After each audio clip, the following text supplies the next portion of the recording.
Hello everyone, this is News Nightcap. I'm taping this during the day.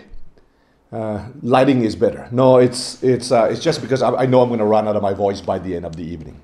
Lot of things to do. Let me just do a quick summary of the big discussion today in the world of politics and what's happening in news. Number one, you have, like I said, the gathering of students across various numbers of universities. And this is not happening in only large universities like Thammasat, but it's happening everywhere. In Bangkok, for example, MSW, Mahavitlayศรีนครินทร์วิโรจน์ประสานมิตร. Normally they don't have political gathering there. They do have it there. And for example, Mahidol University yesterday, huge, at least 2,000 if not more. And they sang songs. They had people getting up on a small stage to speak against the junta, against the constitutional court. And the dissatisfaction that these students have over what's happening in politics and in the court ruling, and also the overall sense in society that there is no hope, there's a lot of income inequality, and in general people don't have any way of being able to get involved in politics, because when they go to the polls, when they elect their members of representatives, these members of representatives go in and they're not able to carry out their duties because they're prevented from doing so by verdicts from the Constitutional Court and the way that the Election Commission is playing its role unfairly. So you have this happening, this level of satisfaction, and you have protests everywhere.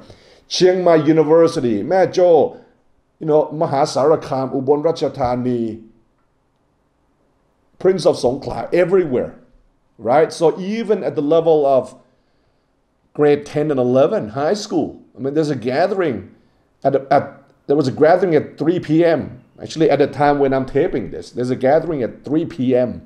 at least 3 high schools where students are voicing their desire for democracy. Not just for election, but reform, real reform, not fake reform.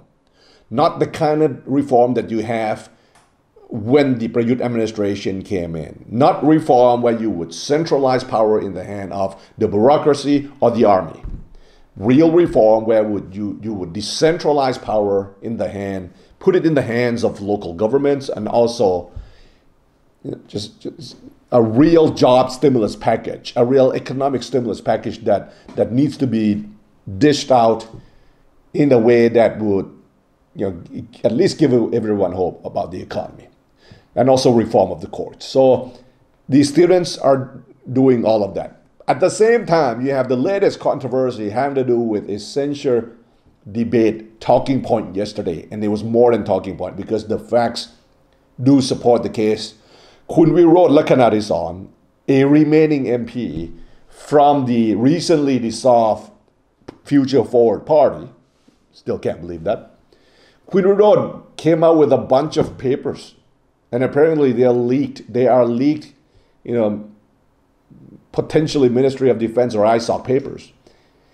And it details that there is an information operation involving, hiring people, local ties, to set up fake Facebook pages, fake social media accounts. And these fake social media accounts are not only supposed to monitor the commentary and also the activities of a bunch of political celebrities, media figures, and the likes.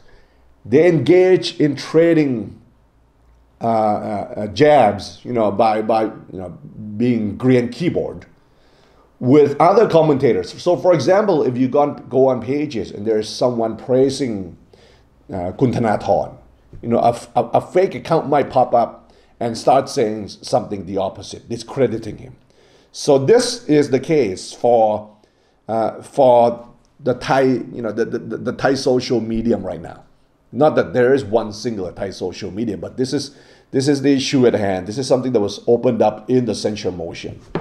And I had the opportunity to read this because according to U.S. military manuals, information operations are described as integrated employment of electronic warfare, computer network operations, psychological operation, military deception, and operation security, in concert with the specified support and related capabilities to influence, disrupt, corrupt, and usurp adversarial human and automated decision making while protecting our own. Now, if you read this, what it essentially means is that at the current moment, I mean, if the internal security operation command is guilty of what is being accused of, if, it's a big if, but if the evidence are true, according to MP we wrote, then social media activities here by local citizens praising the opposition, praising the anti-Prayut movement, the social media activities by local ties, critical of court decisions and orders by the Prime Minister, that is viewed as threatening to national security, and that is viewed as some sort of an information social media / insurgency. So they have to do counterinsurgency, right? So if I look at it from a security perspective, is ISOC basically concerned that the Thai people are overtly against the administration to the point where they become threats to national security? So not only would they have to be spied upon, they would have to be dealt with through an information operation that tantamounts to counterinsurgency. So we are the insurgents, apparently, right?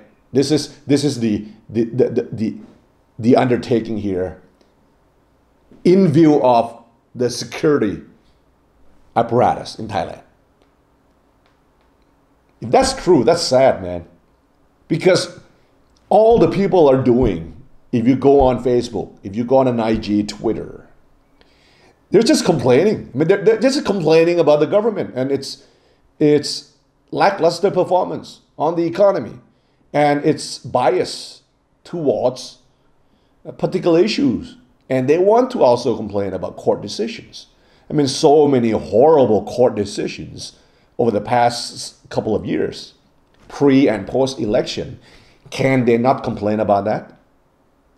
I mean, that doesn't show that they hate their own country. They love their country. That's why they hate this mess. Right? So this is the big story.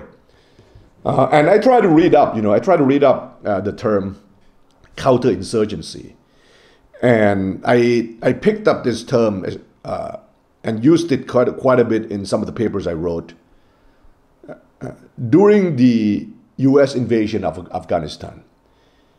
Because what happened after the invasion of Afghanistan is that they had to perform a real effective counterinsurgency. And a real effective counterinsurgency really involved, this is defined by the US Department of State, comprehensive civilian military efforts taken to simultaneously defeat and contain insurgency and address its root causes. Now, for example, if the United States overthrows a Taliban-dominated government to make sure that it does not provide safe haven for Al-Qaeda, and let's say if they appointed, right, and they actually did this, okay, but let's say if they appointed a puppet prime minister or president of Afghanistan, and there were locals who were unhappy about that puppet government, then the US military would basically undertake some sort of a counterinsurgency over the span of, let's say, 20 years, using American taxpayers' money to continually try to convince local Afghans that that puppet government or that semi-puppet government, not the Taliban, is in the interests of the Afghan locals and people, and that they should not want a return of the Taliban government. Right? That's information, So IO is part of counterinsurgency. But if you use that comparison, it really kind of means that the US government, in its involvement in trying to set up a puppet regime in Afghanistan, and the Soviet tried to do this as well, right? During the latter ends of before the end of the Cold War in the 70s. That you have to try to do propaganda. You have to try to do, you have informationally coerce locals into believing your puppetry. Now, at least the American government does not do that at home. The American military may perform that counterinsurgency in Afghanistan on Afghans. The problem is that here, it's just one country. And it's an operation. It's kind of an counterinsurgency operation, information operation against local ties, carried out by Thai government, by taxpayers' money. So I'm literally paying for my own demise. I'm literally paying taxes so that they can use it to buy weapons, tanks, submarines that will not be used. And then I'm literally paying through the vehicle of the government agency. I'm literally paying them to pay people to troll me online. Isn't this great? So the people who troll me as avatar, it's not avatar, it's fake pages. Now here's the thing. Now you have this type of operation in the US done by Russian bots or fake pages linked to, the Kremlin, right? But that's done to destabilize America, right? You don't have the US government destabilizing its own elections, right? At least it's the Russians who are doing it. Or at least America intervenes in Afghanistan to prevent another 9/11, and then it does counterinsurgency in Afghanistan. But then here, it's all domestic. Nobody else is involved.